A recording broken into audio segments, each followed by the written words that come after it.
देखते हैं, बड़ा कम। तो आप लोगों को कुछ खाने पीने को मिला कि नहीं? क्या मिला? नहीं, हमें घर से लेके आए थे। I couldn't believe my eyes when I saw him. First, I had expected like a dynamic, dramatic entry because he is the prime minister after all. But it was very simple, humble and down to earth. वो जब अंदर आए बस like goosebumps आने लग गए. It was really great. ऐसा है कि मैं कई वर्षों से 10th और 12th के जो बच्चे हैं उनसे बातचीत करता रहता हूँ, परीक्षा पे चर्चा। और मैं बातचीत करता हूँ कुछ सीखने के लिए। मेरे लिए बहुत बड़ा ये सीखने का कार्यक्रम होता है, ये सिखाने का कार्यक्रम नहीं। तो मैं आज तमिलनाडु के नौजवानों को इसलिए मिल रहा हूँ कि मुझे कुछ सीखना है। तो आप में से अगर कोई कुछ बातें करना चाहते हो, अपनी बात बताना चाहते हो, मुझे सुनना है। कौन शुरू करेगा? छवि जैन है मेरा नाम। मुझे स्टार्टअप करना है, तो मुझे किन किन विषय की जानकारी चाहिए और एजुकेशनल लेवल पे मुझे क्या करना होगा जिससे मुझे स्टार्टअप के लिए मदद मिल सके। आपकी बात एकदम सही है। मैं भी आजकल जब भी किसी नौजवान से मिलता हूँ तो तुरंत कहते हैं स्टार्टअप। पहले आपका ध्यान इस बात पे होना चाहिए कि आप क्या करना चाहते हैं। कुछ स्टार्टअप ऐसे हैं जो सिर्फ टेक्नोलॉजी में इनोवेशन करना चाहते हैं। किसी को लगता है मैं ड्रोन बनाऊं, किसी को लगता है कि मैं घर में बिजली की व्यवस्था ऐसी खड़ी कर दूं। अपने किसी 4 दोस्तों को जानती होगी जो टेक्नोलॉजी में एक्सपर्ट हैं। एक आध दोस्त है फाइनेंस में एक्सपर्ट है। चलो 4 लोगों की टोली बना दे, साइड में अपन स्टार्टअप शुरू करते हैं। जरूर नहीं कोई स्टार्टअप के लिए कोई 25 साल की उम्र चाहिए, आप कभी भी शुरू कर सकते हैं। छोटे छोटे स्टार्टअप से भी काम शुरू हो सकता है। तो मैं समझता हूँ कि अगर आपकी रुचि है तो बहुत अच्छी बात है। कुछ स्टार्टअप चलाते हैं, तुमको मिलने जाना और एक प्रोजेक्ट रिपोर्ट बनाओगे, उनको बताना चाहिए मैं तो स्कूल से हूँ, मैं स्कूल का प्रोजेक्ट बना रहा हूँ। तो वो छुपाएगा नहीं, आपसे बताएगा। तो धीरे धीरे आपको ज्ञान भी मिलेगा कैसे कर सकते हैं। सर, हमेशा मुझे ये डर रहता है कि कहीं मैं पढ़ाई में ज्यादा फोकस करूँ तो मैं अपनी पैशन खो दूँ। अगर मैं अपने पैशन पे ज्यादा फोकस करूँ तो मेरी पढ़ाई छूट जाएगी। दोनों के बीच में बैलेंस कैसे लाऊं? देखिए, पहली बात है कि 2 अलग चीजें, ऐसा आप मानते क्यों हैं? दोनों उपयोगी हैं। जैसे मान लीजिए आपको आर्ट का शौक है? और आपने साइंस का कोई विषय पढ़ा और उसमें कोई लैब की चर्चा है और कुछ केमिकल मिलाने की चर्चा है, तो आप ऐसा कीजिए, कागज लीजिए, लैब बनाए, कागज पे पेंटिंग कर लैब बनाए। फिर जो केमिकल पढ़ने के थे हर बोतल में केमिकल का नाम लिखे। फिर आप पढ़ने में आया था कि भाई इस केमिकल को मिलाने से ऐसा कलर बनता है, तो एक दूसरा चित्र बनाइए, उस पॉट के अंदर वो कलर। तो आपका चित्र का काम भी हो गया और आपको वो लेसन भी याद हो गया। यानी एक साथ दोनों चीजें बहुत अच्छी तरह से आप कर सकते हैं। आपके थकान को उतरने के लिए भी एक प्रकार से आपके पास जो कला है, क्राफ्ट की, जो कुछ भी आपकी सीखने की इच्छा है, वो आपको मदद कर सकती है। डेली या सप्ताह में 2 दिन आधा घंटा इसके लिए दो। समाज जीवन में जिसकी जरूरत है वो शिक्षा तो करनी है, लेकिन जो व्यक्ति के जीवन में उपयोगी है वो आप इससे कर सकती हैं। हमारा देश भी 2047 में डेवलप्ड राष्ट्रों के साथ एक होने वाला है। मेरा प्रश्न क्या है कि हम नवयुवक इसे हासिल करने के लिए क्या कर सकते हैं? मुझे अच्छा लगा कि मेरे देश के 10th 12th के बच्चों के मन में भी 2047 विकसित भारत का ड्रीम है। ये मेरे लिए बहुत बड़ी खुशी की बात है ना। आज मुझे अब मजा आएगा। वाह, देखिए ये चीज है ना। अब 2047 में विकसित भारत यानी क्या है? आपने कभी सिंगापुर के विषय में सुना होगा। सिंगापुर एक जमाने में एक मछुआरों का छोटा सा गांव था, उसमें से आज इतना बड़ा बन गया। तो ली कुआन यू कहते थे कि भाई अगर हमको डेवलप कंट्री बनना है तो हमें अपनी आदतें डेवलप कंट्री के लोगों की होती वैसी बनानी पड़ेगी। हमें थर्ड वर्ल्ड कंट्री की तरह कहीं पर भी कूड़ा कचरा फेंक दिया, कहीं पर थूक दिया, ये नहीं चल सकता। सिर्फ कहीं जाना है, भाई यहाँ पर रेड लाइट है, मुझे स्कूटर खड़ा कर देना चाहिए। अब छोटी सी चीज है कि भाई हम परिवार में तय करेंगे कि हमारे घर में खाने के बाहर कुछ भी जूठा नहीं छोड़ेंगे। बताइए, सब लोग ऐसा करें तो कितना खाना बचेगा, कितना बड़ा फायदा होगा। तो एक नागरिक के नाते मैं अगर इन चीजों का जीवन में ठीक से पालन करूं तो मतलब कि मैं विकसित भारत के लिए कंट्रीब्यूट कर रहा हूं। अब जैसे वोकल फॉर लोकल, मैं मेरे देश की चीजें खरीदूंगा, मैं भारत में जो चीजें बनी उसको लूंगा। जैसे मैं कहता हूँ मेड इन इंडिया। अब कुछ लोग, पैसे वाले लोगों को लगता है दुबई में जाके शादी करेंगे। वाह, हिंदुस्तान में क्या कमी है भाई? हम सब देश के नागरिक छोटी छोटी चीजों को करें, हम जरूर विकसित भारत बनाने में अपना दायित्व निभा सकते हैं, हम कंट्रीब्यूट कर सकते हैं। He was shocked that, oh my God, a student is actually concerned about this. And he told us that it's the small steps that matter, not the large ones. मेरा आपसे प्रश्न ये है कि कोई भी छात्र या कोई भी मनुष्य अपना जीवन जब व्यतीत करता है तो बहुत सारे चुनौतियों का सामना करता है। जब चीजें डिफिकल्ट हो जाती है तभी हमको हमारा जो मोटिवेशन होता है जीवन व्यतीत करने में वो कम होता है। तो ऐसी स्थिति में सफलता प्राप्त करने के लिए हमें मोटिवेशन की जरूरत है या अनुशासन की? दोनों चीजें महत्वपूर्ण है जीवन में। अगर अनुशासन है ही नहीं तो कितना ही इंस्पिरेशन होगा तो वो इंस्पिरेशन क्या काम का आएगा? मान लीजिए एक किसान है, उसको प्रेरणा मिल रही है, बगल वाला किसान बहुत फसल कर रहा है, इंस्पिरेशन है कि यार उसकी तो 1 एकड़ भूमि है, मेरी तो 4 एकड़ भूमि है, वो ज्यादा कमाता है, मैं कम कमाता हूं, तो उसको इंस्पिरेशन तो वहां से मिलता है। लेकिन ये बारिश के पहले जोतना चाहिए, वो सोचना नहीं, देखेंगे अब हफ्ते के बाद करेंगे। अगर खेत जोतेगा नहीं और बारिश आ गई फिर वो कुछ भी करे, उसकी तो हालत खराब ही रहेगी। तो उसके अंदर वो डिसिप्लिन नहीं था, इंस्पिरेशन था कि मैं उसकी जितनी कमाई करूं, लेकिन डिसिप्लिन नहीं थी। भाई मुझे इस समय के पहले खेत जोत के रखना चाहिए, बीज की जरूरत है ला करके रखना चाहिए, बीज को तैयार करने का काम करना चाहिए, तो डिसिप्लिन नहीं था। जीवन में डिसिप्लिन बहुत अनिवार्य है। इंस्पिरेशन में सोने में सुहागा का काम करता है। अगर डिसिप्लिन नहीं है, कितना ही इंस्पिरेशन क्यों ना हो, वो फिर बोझ बन जाता है, निराशा पैदा करता है। When I asked my question, it was a question that was stuck with me from so many years.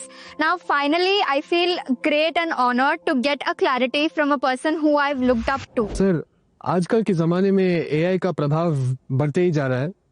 हम देख सकते हैं कि कई कंपनियों में इंसान नहीं बल्कि AI एम्प्लॉइज भी होते हैं। तो मेरा ये सवाल है कि क्या हम AI को डरना है और हम अपने फ्यूचर करियर लेने के समय क्या क्या याद रखना चाहिए? देखिए, हर युग में जब भी कोई नई टेक्नोलॉजी चर्चा होती है, कंप्यूटर आया तो चर्चा हो रही, क्या हो जाएगा सब, तो ये हर युग की ये चर्चा का विषय रहा है। हमें किसी चीज से डरना नहीं चाहिए। हमारी कोशिश होनी चाहिए, एक, हम उसके गुलाम नहीं बनेंगे। मैं अपने जीवन में मैं ही निर्णायक रहूंगा, वो मेरा मालिक नहीं बनेगा। जैसे कुछ बच्चों का है, मोबाइल उनका मालिक बन गया है। अगर मोबाइल नहीं है तो खाना नहीं खा सकता है, टीवी नहीं है तो जी नहीं सकता है। मतलब ये आप उसके गुलाम बन गए। मैं गुलाम नहीं बनूंगा। एक बार मन में ये पक्का कर, हर टेक्नोलॉजी का हम ज्यादा उपयोग कर सकते हैं। अगर मैं AI को पूछूं मुझे ये किताब कहाँ से मिलेगी, कौन सी है, इस विषय पे अच्छी किताब कौन सी है, हो सकता है वो गाइड करे, आपके लिए काम आएगा। लेकिन तुम कहोगे मैं ही पढ़ूंगा, तुम ही मुझे बता दो अंदर क्या है, तो फिर गड़बड़। और हमेशा ही नेचर ऑफ जॉब बदलेगा। नेचर ऑफ जॉब बदलना है। और पहले भी जब बैलगाड़ी में लोग जाते थे तो एक प्रकार का जॉब था, अब वो हवाई जहाज में जाने लगा तो बहुत कुछ बदल गया, लेकिन जीवन तो चलता रहा। तो मैं समझता हूँ हमने टेक्नोलॉजी को समझना होगा, खुद का विस्तार करना होगा, उसमें उस टेक्नोलॉजी की ताकत को जोड़ना होगा, हमारे कामों में वैल्यू एडिशन करें। अगर ये होता है तो मैं पक्का मानता हूं कि कितने ही उत्तम से उत्तम टेक्नोलॉजी क्यों ना आए, हमें उपयोग होने ही वाली है, हमें डरने की जरूरत नहीं है। I never believed I would be the one to be chosen to have such a gracious occasion with our Prime Minister. It was a really great experience. I am completely overwhelmed and it felt surreal. He felt like a family more than a prime minister. साथियों, कोयम्बटूर के हमारे युवा साथी पढ़ाई के साथ साथ AI, startup और फ्यूचर की टेक्नोलॉजी को लेकर बहुत जागरूक है। और मैं कह सकता हूं, यही तो है युवा भारत की युवा सोच, जो विकसित भारत 2047 के संकल्प को नीत नई मजबूती दे रही है। साथियों, परीक्षा पे चर्चा का मतलब ही है साथ बैठकर बात करना और एक दूसरे से सीखना। और इसी सिलसिले को आगे बढ़ाते हुए हमारी चर्चा कुछ हफ्तों के बाद कोयम्बटूर से निकल करके छत्तीसगढ़ की राजधानी रायपुर पहुंच गई। वहां भी बच्चों से मेरी बहुत दिलचस्प बातें हुई और मैं कह सकता हूं सिर्फ बातचीत नहीं, बहुत मजेदार चीजें खाने का भी मौका मिल गया। आप भी इसका आनंद लीजिए।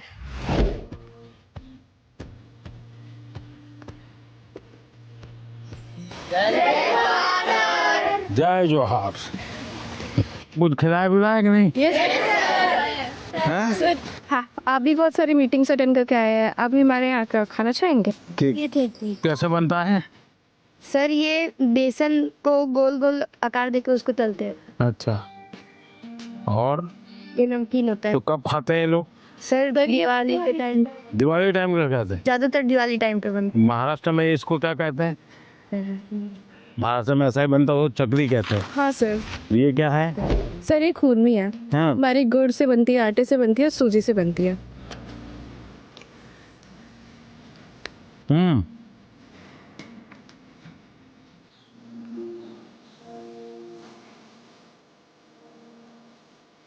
हम्म, तो बढ़िया खिलाने के लिए धन्यवाद बेटा। वहाँ पे उन्हें खुरमी मिली तो उन्होंने सबको अपने हाथ से के खुरमी खिलाई। It was just so amazing. आपके मन में भी कुछ सवाल आते होंगे आज आप लोगों को यहाँ आने के लिए मौका मिल गया तो बताइए। हम स्टूडेंट्स को भी एग्जाम्स के बाद वेकेशन से जाने का बहुत मन करता है, तो आप इंडिया में कोई ऐसी 5 जगह बता सकते हैं जहाँ हम भी जा सकें? आप जिस तहसील में से हो, कौन सा तहसील है आपका? सर, मैं रायपुर से। रायपुर से।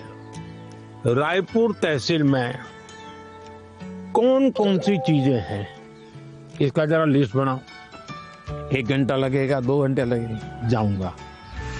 फिर लिस्ट बनाओ जिले में कौन से हैं जो देखे नहीं है, फिर तय करूं मैं राज्य में कौन से हैं, छत्तीसगढ़ में ऐसी कौन सी जगह मैं गया नहीं हूँ। हमें कहीं पर भी जाए स्टूडेंट के रूप में जाना चाहिए, तब टूरिज्म का मजा आता है। रेल के डिब्बे में जाना और साथ में खाना भी ले जाना, देखना चाहिए कैसा अनुभव होता है।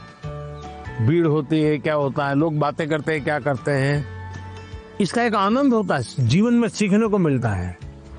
भारत इतनी विविधताओं से भरा हुआ है, एक जिंदगी भी कम पड़ जाए देखने के लिए। सर, मेरा प्रश्न आपसे यह है कि कभी कभी हम एग्जाम के दौरान रिवीजन नहीं कर पाते हैं, जिससे हमारा मन अशांत हो जाता है। तो सर, हम अपने मन को शांत कैसे करें एग्जाम के दौरान भी और एग्जाम हॉल में जाने से पहले की? 1 वीक देख लीजिए परीक्षा के पहले का, सभी चीजों को अपने ऊपर नीचे तो कर ही लिया होगा। आप मान के चलिए, आपने जो सुना है, आपने जो पढ़ा है, वो बेकार नहीं गया है, कहीं ना कहीं तो स्टोरेज है ही है वो। आप शांत मन से बैठ लीजिए, चिंता मत कीजिए, जैसा पेपर आता है देख लीजिए। दूसरी चीज, आप अच्छा विद्यार्थी बनना है ना, आपको उस विषय पर ग्रिप होनी चाहिए ना, तभी तो अच्छे विद्यार्थी बनोगे। सब्जेक्ट पर ग्रिप कैसे आएगी? एक अच्छा खिलाड़ी कैसे बनता है? निरंतरता बनाए रखना, डिसिप्लिन में रहता है, रूटीन में चलता है। सबसे बड़ी बात है वो लगातार कंपटीशन करता रहता है, गिरता है, पटकता है, हारता है, जीतता है, करता है, उसमें से वो खिलाड़ी बनता है। ठीक है, आपको मैं एक सुझाव देता हूं, आप करिए। आपके क्लास में कुछ विद्यार्थी होंगे, आपको लगता है जरा पढ़ने में थोड़ा कम है, ऐसे तो होते ही है, हा? ऐसे एक आध को आप दोस्त बनाइए। ये टेक्निक बहुत कायम आएगी आपको। उसको कहो कि मैं आज तुझे मैथ सिखाना चाहता हूं। अब उसको मैथ सिखाने के लिए आप जो मेहनत करेंगे, दिमाग फोकस करेंगे, आपका मैथ्स पक्का होगा कि नहीं होगा? मैं ताइक्वांडो खेलती हूँ और मैं आगे चल के स्पोर्ट्स पर्सन बनना चाहती हूँ। अपनी स्टडीज और स्पोर्ट्स को बैलेंस करके कैसे रख सकती हूँ? शिक्षा की जीवन में भी जरूरत है, समाज जीवन में भी जरूरत है। इसको अंडर एस्टिमेट नहीं करना चाहिए। ये गलती कभी मत करना कि खेल में मैं बहुत अच्छा हूं इसलिए मुझे पढ़ने की जरूरत नहीं है, लेकिन शिक्षा ही सब कुछ कर लेगी, ऐसा नहीं है। आप में हुनर है, जो भी है उसको डेवलप करना चाहिए। खिलाड़ी बनने के लिए खेले वो एक विषय है, लेकिन जिंदगी में खेल होना चाहिए, ये भी बहुत जरूरी है। जिंदगी खेल होने से बचाना है तो जिंदगी में खेल होना चाहिए। खेलना भी है, खेलूंगा तो खिलूंगा, और पढ़ना भी है ताकि और लोग कहें नहीं कि इसको कुछ पढ़ना उड़ना आता नहीं इसलिए मैदान में रहता है। नहीं, पढ़ने में भी मैं पावरफुल हूँ, खेलने में भी पावरफुल। वो जो भी बताए उसको मैं अपने लाइफ पे इम्प्लीमेंट करने का कोशिश करूंगी, और मैं लफ्जों में बयान नहीं कर सकती आज जो भी हुआ। सर, मेरा सवाल ये है, जैसे कुछ सालों पहले आपने स्वच्छ भारत स्टार्ट किया था, हमारा नया रायपुर भी डेवलपमेंट की ओर जा रहे हैं, तो हम एज अ स्टूडेंट उस डेवलपमेंट के लिए या अपने एनवायरनमेंट को प्रोटेक्ट करने के लिए क्या कंट्रीब्यूट कर सकते हैं? प्राकृतिक संपदा को बचाने का हमारे स्वभाव में होना चाहिए, और धीरे धीरे हमें लोगों को जोड़ना चाहिए। अब जोड़ते रहते हैं तो बदलाव आता है। खुद के जीवन में कुछ नियमों का अगर हम पालन करते हैं, जैसे अब पानी, मुझे बताइए कि मैं ब्रश कर रहा हूँ और पानी बह रहा है। अरे भाई, तुम ब्रश कर रहे हो तो पानी तो बंद करो, जब मुंह धोओगे तब पानी लेना। छोटी छोटी चीजें होती है। एक बार मैं एक गांव की यात्रा कर रहा था, दूर से मैंने देखा कि एक जगह एकदम से जंगल जैसा लग रहा है, बड़ा हरी भरा। तो क्या है, बोले तो स्कूल है। तो सब इतना सूखा है, ग्रीन है। वहाँ एक टीचर थे, उस टीचर ने ये जो पेट्रोल पंप होता है, वहाँ जो ऑयल के कैन